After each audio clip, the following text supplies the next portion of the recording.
할렐루야. 오늘도 변함없이 하나님 말씀 앞에 나오신 아름다운 가족 여러분 모두를 축복하고 환영합니다. 오늘은 9월 9일 금요일 우리 새벽 기도회 시작하겠습니다. 창세기 21장 8절에서 21절까지의 말씀입니다. 아이가 자라매 젖을 떼고 이삭이 젖을 떼는 날에 아브라함이 큰 잔치를 베풀었더라. 사라가 본즉 아브라함의 아들 애굽 여인 하갈의 아들이 이삭을 놀리는지라. 그가 아브라함에게 이르되 이 여종과 그 아들을 내쫓으라. 이 종의 아들은 내 아들 이삭과 함께 기업을 얻지 못하리라 하므로 아브라함이 그의 아들로 말미암아 그 일이 매우 근심이 되었더니 하나님이 아브라함에게 이르시되 내 아이나 내 여종으로 말미암아 근심하지 말고 사라가 내게 이른 말을 다 들으라. 이삭에게서 나는 자라야 내 씨라 부를 것임이니라. 그러나 여종의 아들도 내 씨니 내가 그러한 민족을 이루게 하리라 하신지라. 아브라함이 아침에 일찍 일어나 떡과 물 한 가죽 부대를 가져다가 하갈의 어깨에 메어주고 그 아이를 데리고 가게 하니 하갈이 나가서 브에셀바 광야에서 방황하더니 가죽 부대에 물이 떨어진지라. 그 자식을 관목 덤불 아래 두고 이르되 아이가 죽는 것을 참아 보지 못하겠다 하고 화살 한바탕 거리 떨어져 마주 앉아 바라보며 소리내오니 하나님이 그 어린아이의 소리를 들으셨으므로 하나님의 사자가 하늘에서부터 하갈을 불러 이르시되 하갈아 무슨 일이냐 두려워하지 말라. 하나님이 저기 있는 아이의 소리를 들으셨나니 일어나 아이를 일으켜 내 손으로 붙들라. 그가 큰 민족을 이루게 하리라 하시니라. 하나님이 하갈의 눈을 밝히셨으므로 샘물을 보고 가서 가죽 부대에 물을 채워다가 그 아이에게 마시게 하였더라. 하나님이 그 아이와 함께 계심에 그가 장성하여 광야에서 거주하며 활 쏘는 자가 되었더니 그가 바란 광야에 거주할 때에 그의 어머니가 그를 위하여 애굽 땅에서 아내를 얻어 주었더라. 아멘. 오늘 8절의 말씀을 보시면은요. 아이가 자라매 젖을 떼고 이삭이 젖을 떼는 날에 아브라함이 큰 잔치를 베풀었더라 했습니다. 그러니까 드디어 이삭을 보게 되고 이제 젖을 떼는 날에 아브라함이 동네 잔치를 열었다라는 것이죠. 지금도 첫돌이 되면 가까운 지인분들, 친구분들 초대해서 이렇게 잔치를 하지 않습니까? 당시에도 이제 그러한 풍습이 있었다는 것이죠. 드디어 100세에 아들을 낳고 웃게 하신 하나님을 이 부부는 경험하게 되죠. 불가능을 가능케 하시고 약속을 지키시는 하나님을 체험하게 된 것입니다. 성도 여러분, 우리의 인생도 한번 잘 들여다보시면은요. 사실 웃지 못할 일들이 그동안에 얼마나 많이 있었겠습니까? 그러나 결국은 하나님께서 다 웃게 하셨다는 것입니다. 나 자신을 보면 웃지 못할 일들이 많지만 그런 우리의 인생을 웃게 만드시는 하나님의 은혜가 큽니다. 사고 날 거 막아주셨고 크게 실수할 거를 막아주시고 또 실수를 했다 할지라도 이렇게 저렇게 바꿔주셨고 죽을 질병에서 건져주셨고 자녀들도 나 같은 이런 부모 만나서 그래도 이만큼 공부하고 성장하고 또 잘할 수 있도록 해주셨습니다. 우리가 하는 짓에 비해서 이만큼 살아오게 하신 것을 생각하면 안 웃을 수가 없다는 것이죠. 주신 은혜를 은혜로 깨닫고 감사하며 여러분 그렇게 매일 주신 베풀으신 은혜 기억하시면서 오늘도 미소를 띄우며 살아간다면 그 영혼 위에 하나님의 복이 임할 줄로 믿습니다. 그래서 어제까지는 참 웃음을 주시는 하나님이었다면 오늘 본문은 이제 그렇지 못한 거죠. 그 웃음이 오래가지 않았습니다. 9절에 보니까 사라가 본즉 아브라함의 아들 애굽 여인 하갈의 아들이 이삭을 놀리는지라. 그러니까 이스마엘이 이삭을 놀렸다는 것이죠. 이걸 보고 사라가 화가 난 것입니다. 근데 이 9절 말씀을 학자들마다 좀 논란이 많은 구절이라고 그래요. 이 놀리다라는 부정적 의미만 있는 것이 아니라 또 웃다, 놀다 이런 중립적인 의미도 가지고 있다고 합니다. 그러니까 이스마엘이 이삭과 놀아주었는지 혹은 이삭을 괴롭혔는지 정확하게 알기가 어렵다. 이렇게 말할 수 있습니다. 어찌됐든 사라가 이런 이스마엘이 이삭을 놀리는 것을 보고 화가 나서 그 여종과 그 아들을 내쫓으라. 내 아들 이삭과 함께 기업을 얻지 못하리라. 그렇게 사라가 아브라함에게 말하죠. 자, 이 얘기를 듣고 11절에 아브라함의 그 상태가 어떻게 됐냐면 아브라함이 그의 아들로 말미암아 그 일이 매우 근심이 되었다. 자기 아들이기 때문에 그 아들도 이스마엘도 자기 아들이었기 때문에 무척 괴로워했다는 것입니다.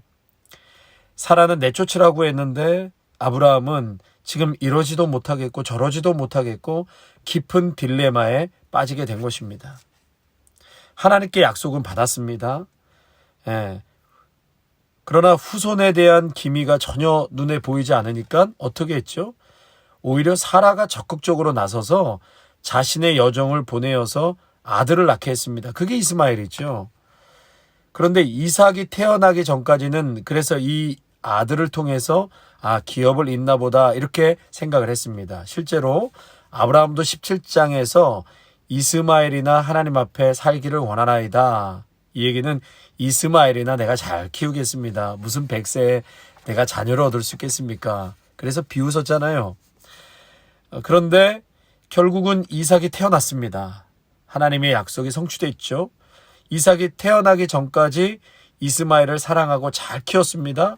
그런데 이삭이 태어나고 이제 이런 상황이 되어버리니까 아브라함으로서는 무척 괴로운 것이었습니다. 둘 다 사랑하는 아들인데.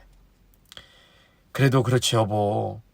당신이 적극적으로 하갈한테 내 아이를 낳게 하라고 할 때는 언제고 이제 와서 쫓아낸단 말입니까? 둘 다 잘 키워서 하나님의 기업을 잇게 합시다. 만약에 이렇게 아브라함이 제안하고 또 내쫓지 않고 같이 살았다면 어떻게 됐을까요? 이 가정에 큰 분쟁의 요지가 되었을 뿐만 아니라 무엇보다도 하나님의 약속에 불순종하게 되는 것이었습니다. 그래서 지금 아브라함은 하나님의 약속을 이행할 것인가, 그래서 매몰차게 쫓아낼 것인가, 아니면 사라를 설득해서 둘 다 함께 살 것인가, 참 인간적으로는 충분히 고민이 되고 딜레마가 아닐 수 없습니다. 이때 하나님께서 12절을 통해서 아브라함에게 답을 주시죠. 12절입니다. 하나님이 아브라함에게 이르시되 내 아이나 내 여종으로 말미암아 근심하지 말고 사라가 내게 이른 말을 다 들으라. 이삭에게서 나는 자라야 넷이라 부를 것임이니라. 결국은 처음에 내가 너에게 했던 그 약속대로 오직 이삭을 통해서만이 내가 기업을 삼을 것이다. 성도 여러분, 우리가 인생을 살면서 하나님의 뜻이 아닌 것 같은데 상황적으로 밀려서 또 허용하고 용납하고 그렇게 가는 것은 있지 않습니까? 이렇게 아브라함처럼 딜레마에 있지는 않으신지요? 하나님의 뜻인 것은 아는데 그러기에는 용기도 안 나고 주저하게 되는 부분은 혹 있지 않으신가요? 그럼에도 불구하고 이러한 딜레마와 어려운 결정 앞에서 결국은 하나님 앞에 나아가 하나님께 답을 찾는 것입니다. 하나님 오늘 12절에 그렇게 괴로워하는 아브라함에게 정확하게 답변해 주셨습니다. 그래서 우리의 최종 결정은 결국 하나님의 뜻에 순종해야 한다는 것입니다.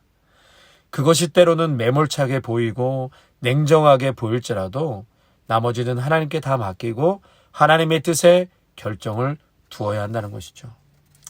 만약에 아브라함이 정 때문에 이대로 이스마엘을 킵하고 간다면 나중에는 더 큰 딜레마에 빠지게 되고 걷잡을 수 없는 갈등과 분쟁과 또 가족 간의 피비린내 나는 전쟁을 볼 수도 있었을 것입니다. 사실 이스마엘 후손인 이슬람과 유대교는 지금까지도 끊임없이 전쟁과 죽고 죽이는 그러한 전쟁을 치르고 있습니다. 결정적으로 11세기의 십자군 전쟁이 바로 기독교와 이슬람 간의 싸움 아니었습니까? 그것이 지금까지도 테러의 위협 속에 살고 있는 것이죠.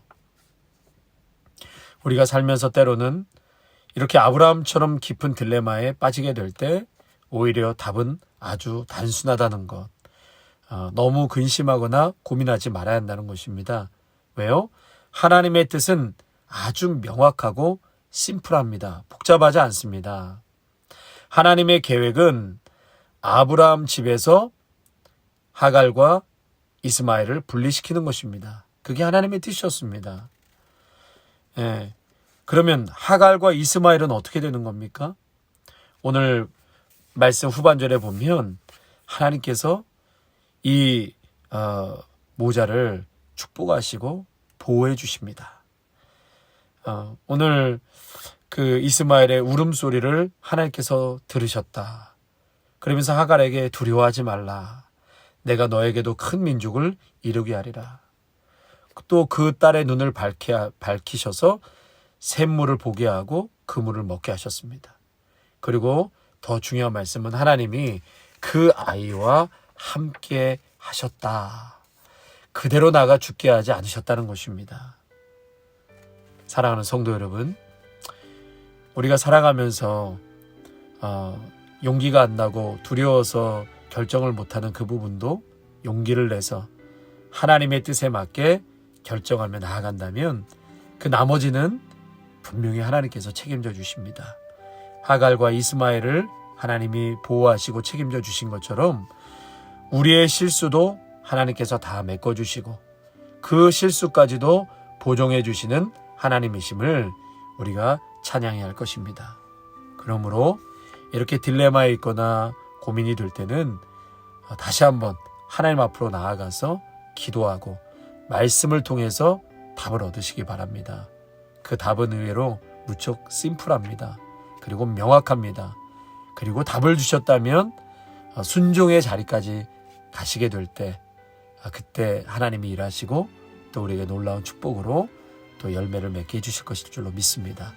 오늘 이 말씀 꼭 붙드시고 하나님 말씀 앞에서 답을 찾으시고 또 그럼에도 불구하고 우리의 실수도 하나님께서 메꿔주시고 보정해 주시고 또 은혜의 길로 인도해 주실 것입니다.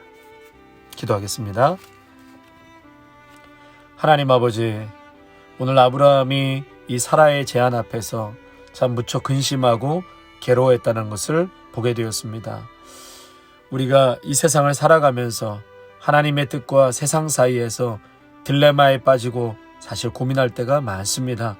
그러나 아브라함은 결정적인 순간에 하나님 앞에 나와 답을 얻고 그 뜻에 순종하였던 것처럼 하나님 그 고민 앞에서 결국은 주님 앞에 나와 말씀으로 답을 얻고 그리고 답을 얻었다면 순종의 자리까지 가게 하옵소서. 나머지 영역은 하나님께서 하갈과 이스마엘을 돌보시고 보호하시는 것처럼 아버지께서 가장 선한 길로 또한 인도하여 주실 줄로 믿습니다. 그것마저도 하나님 앞에 내어 맡기게 하시고 오늘 순종의 자리까지 하나님의 뜻에 맞춰 걸어가는 저희들의 삶이 되게 하여 주시옵소서. 감사를 드려오며 예수님의 이름으로 기도하옵나이다. 아멘.